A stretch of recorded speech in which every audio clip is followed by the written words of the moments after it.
आज हम करने जा रहे हैं 9th क्लास की एक्सरसाइज 9.2 का सेकंड क्वेश्चन, जिसमें लिखा होता है कि if two equal code of a circle intersect with in the circle prove that the segments of one code are equal to the corresponding segment of the other code. सबसे पहले हमें question समझना चाहिए कि वो क्या कहना चाह रहा है। वो कहना चाह रहा है कि अगर टू इक्वल कोड सर्कल की इंटरसेक्ट करती है, ठीक है, और प्रूफ करो कि जो सेगमेंट है ऑफ द कोड की वो दूसरी कोड के इक्वल होगी, जो उसके कोरस्पॉन्डिंग पार्ट होंगे। कहने का मतलब अगर दो कोड है, हम इसका नाम रख लेते हैं ए और बी। ए बी एक कोड है, एक है पी और क्यू। अगर ये आपस में यहाँ पे इंटरसेक्ट करती है तो इसका सेगमेंट हम इसका नाम रख लेते हैं ई, ठीक है। तो अगर ये ई पर इंटरसेक्ट करती है तो इसके जो पार्ट है, सेगमेंट पार्ट मतलब बड़े वाला बड़े वाले के इक्वल होना चाहिए, छोटे वाला छोटे वाले, यानी इस वाली कोड का जो ए ई पार्ट है इस वाली कोड के क्यू ई के इक्वल होना चाहिए, छोटा वाला part E B P E के इक्वल होना चाहिए। हमें ये चीज़ प्रूफ करनी है। अगर ये सेंटर है, ठीक है, तो हमें क्या करेंगे, सेंटर को यहाँ पे मिला लेंगे। सेंटर ओ डिनोट कर लेते हैं। अभी हम जो चीज़ हमें गिवन होती है हम वो चीज़ लिख लेते हैं। हमें गिवन है ए बी इक्वल है पी क्यू के, क्योंकि हमें क्या दी हुई है, इक्वल कोड दी हुई है, तो इक्वल है ये कोड। नेक्स्ट हमें जो कंस्ट्रक्शन करनी है आप वो भी लिख सकते हो। कंस्ट्रक्शन में हमने क्या किया, ओ को ई से ज्वाइंट किया और एक हमने एक परपेंडिकुलर डालना है, एक ए बी कोड पे और एक पी क्यू कोड पे। मैंने एक परपेंडिकुलर डाला, इसका नाम मैंने रख दिया एल, और जब मैं पी क्यू पे डालूंगी उसका नाम रख दिया मैंने एम। ठीक है, ये कंस्ट्रक्शन करी है, तो आप यहाँ पे लिख लो join O E and O L perpendicular है ए बी पर, नेक्स्ट ओ एम परपेंडिक है पी क्यू पे। चलो अब हम आते हैं सॉल्यूशन पे। हमें ये चीज़ गिवन है कि ए बी और पी क्यू क्या है बेटा, कि वो इक्वल कोड है, तो इसका जो हाफ होगा वो भी इक्वल होगा। A B is equal to P Q is equal. अब हमें ये पता है कि जब भी हम कोई परपेंडिक डालते हैं किसी कोड पे, जो वो जो परपेंडिक लाइन है वो कोड को क्या कर देती है, इक्वल पार्ट में डिस्ट्रीब्यूट कर देती है। यानी ए एल इक्वल है एल बी के, क्यू एम इक्वल है एम पी के, तो इसका हाफ भी क्या होगा, इक्वल होगा। यानी ये क्या होंगे, आपस में सब इक्वल होंगे। हम इसको ऐसे लिख सकते हैं। आप इस तरह से लिखना कि बड़े साइड का पार्ट इस साइड के इक्वल लिखना, छोटे साइड का पार्ट इस साइड लिखना। तो मैंने यहाँ पे लिखा है कि ए एल इक्वल है, यहाँ पे देखो फिर आपको क्वेश्चन करने में ना इजी होगा, ए एल इक्वल है क्यू एम के, ठीक है, और क्यू एम किसके इक्वल है बेटा, पी एम के, और पी एम ऐसे लगा लो ये इसके इक्वल हो गया। ठीक है, यानी जो इसकी हाफ हाफ है वो सारे इक्वल होंगे। अगर हाफ हाफ, इसको इक्वेशन नंबर 1 लगा लो, क्योंकि हमें इससे ही शॉर्ट आउट करना है अपनी सॉल्यूशन। अब देखो हमारे पास क्या है, दो ट्राइंगल है, एक ट्राइंगल है ओ एल ई और एक ट्राइंगल है ओ एम ई। हम इसको कॉन्ग्रेंट प्रूफ करेंगे। In triangle O L E and triangle O M E, इसको कॉन्ग्रेंट प्रूफ करेंगे। कॉन्ग्रेंट प्रूफ करने के लिए देखो हमें क्या क्या दिया हुआ है, ये क्या है बेटा, कॉमन साइड। उसके बाद जब भी कोई लाइन परपेंडिकुलर होती है तो कितने डिग्री का एंगल बनाती है, 90 डिग्री का, दोनों साइड 90 डिग्री का बनेगा। उसके बाद हमने एक थ्योरम की थी जिसमें ये लिखा हुआ था कि अगर कोई भी कोड, दो कोड इक्वल होती है तो सेंटर से उस कोड की दूरी भी क्या होगी, इक्वल होगी। यानी ओ एम इक्वल होगा ओ एल को, क्योंकि हमें कोड क्या दी हुई है, इक्वल दी है। तो हम यहाँ पे लिखेंगे सबसे पहले ओ एल इक्वल है ओ एम के, रीजन डाल देना, इक्वल कोड,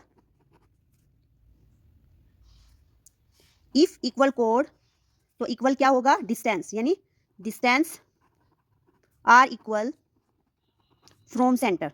ठीक है, उनका क्या होगा, डिस्टेंस भी क्या होगा, इक्वल होगा। हमारे पास ये क्या है बेटा, एक तरह से हमने इसको क्या ले लिया, यहाँ पे एक साइड मान लिया। ठीक है, उसके बाद हमें ये परपेंडिक दिया हुआ है, ठीक है, इसको आप क्या मान लोगे, angle L is equal to angle M, ये इक्वल है, ये क्यों है, आप रीजन डालोगे, ईच 90 डिग्री। क्लियर। अभी एक और देखो कि हम इसको क्या, ये कॉमन है ना बीच में, हम इसको क्या लेते हैं, कॉमन ले लेते हैं। क्या आ जाएगा यहाँ पे, O E is common, O E is equal to O E is equal to common. ठीक है बेटा, यहाँ पे हमें ये साइड मिल गई, सॉरी ये एंगल है और ये है साइड। तो हमारे पास जो रूल बना है वो बना है, देखो यहाँ पे side side angle. Side side angle कोई रूल नहीं होता, हम इसको लिख सकते हैं R H S. Side side कोई एंगल नहीं होता बेटा, हम इसको लिखेंगे आर एच एस। ये हाइपोटेन्यूस हो गया, ये एक साइड हो गया, और ये क्या हो गया, एक बेस हो गई। तो हम इसको लिखेंगे, अब यहाँ पे लिख लेते हैं कि triangle OLE congruent triangle OME reason RHS। ठीक है, जब हम कोई दो ट्राइंगल इक्वल प्रूफ कर लेते हैं तो हम उसको कोई भी साइड क्रॉसपेंडिंग पार्ट इक्वल मान लेते हैं। तो AM इक्वल है LE के। ठीक है, हम क्या मान लेते हैं कि जो ये ME है वो इक्वल है EL के। ME इक्वल है EL के CPC से। ठीक है, अब देखना हमने जो इक्वेशन नंबर 1 डाली थी उसको ध्यान से देखना। हमारे पास क्या था, AL is equal to QM। आप इन दोनों को ले लेते हैं पहले। इसमें हम क्या करेंगे, जो हमें CPTC से अभी प्रूफ किया है इनको हम क्या करेंगे, ऐड करेंगे इक्वेशन नंबर 2। ठीक है, आप क्या लोगे यहाँ से, पहले वाला लोगे AL प्लस इसमें ये ऐड कर दोगे और QM में ये ऐड कर दोगे। Okay clear. इक्वेशन नंबर 1 या इक्वेशन नंबर 1 नहीं लिख सकते, हमें पता है कि AL इक्वल है QM के। फ्रॉम कहाँ से, फ्रॉम इक्वेशन नंबर 1 हमने इसमें ऐड करना है ME। ठीक है, ऐड ME बोथ साइड। हाँ जी, AL प्लस ME, यहाँ पे भी कर सकते हो QM प्लस ME। क्या बेटा मैं एक साइड की जो ME को है EL लिख सकती हूँ क्योंकि ये दोनों इक्वल है, तो मैंने यहाँ पे तो यही रहने दिया क्योंकि ये एक ही लाइन में आ रहे हैं। देखो ये एक ही लाइन में आ रहे हैं AL, ठीक है, नहीं AL और LE। हमने क्या किया, इसको चेंज कर दिया यहाँ पे क्योंकि हमें तो सिर्फ एक लाइन बनानी है। मैंने यहाँ पे क्या किया, ME को EL में चेंज कर दिया। EL is equal to QM plus, यहाँ पे सेम रखना है आपको। अब देखो एक लाइन बनी है, ध्यान से देखना, ये दोनों ही लाइन पे प्लस करते हैं।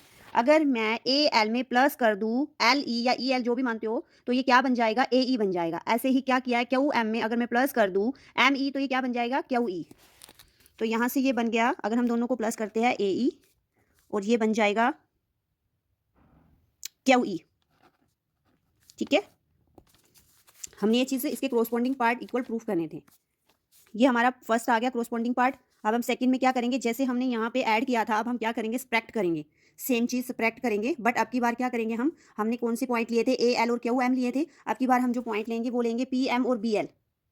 PM और BL, ठीक है, लिखते हैं BL is equal to PM क्योंकि हाफ पार्ट है। अब इसमें माइनस कर दो ये वाली सिचुएशन जो हमने इसको सेकंड माना था। ठीक है, जब हम इसमें माइनस करेंगे BL minus ME is equal to PM minus EL। देखो BL में से माइनस E माइनस करना है।